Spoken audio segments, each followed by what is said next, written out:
અમદાવાદના સરખેજમાં કોંગ્રેસને લાગ્યો છે મોટો ઝાટકો, જેમાં કોંગ્રેસ ઉમેદવાર ભરતભાઈ ભરવાડે ફોર્મ પરત ખેંચી લીધું છે। ભરતભાઈ ભરવાડે બીજેપી ઉમેદવારને સમર્થન આપી દીધું અને ધારાસભ્ય અમિત ઠાકરે આપી છે સમગ્ર મામલે જાણકારી।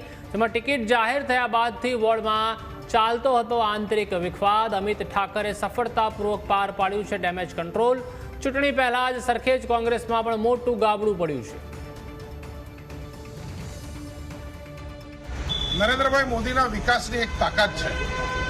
અમિતભાઈ શાહ જ્યારે સરખેજના સાંસદ હોય ત્યારે સરખેજની અંદર તાજેતરમાં થયેલો જે વિકાસ હોય, આ વિકાસની અંદર જો કોંગ્રેસ પાર્ટી ભરતભાઈ ભરવાડ જેવા એક જબરજસ્ત યુવાનને સંપર્ક કરી અને ફોર્મ ભરવામાં સફળ થાય તો પણ છેલ્લે તો ભરતભાઈને ધ્યાનમાં આવે કે હું મોદી સાહેબના વિકાસ સાથે જ કેમ ના રહ્યો। મોદી સાહેબના વિકાસ સાથે જ મારે રહેવું હોય તો મારે ભારતીય જનતા પાર્ટીના ઉમેદવારને ટેકો કરવો પડે અને નિર્ણય ભરતભાઈએ કર્યો।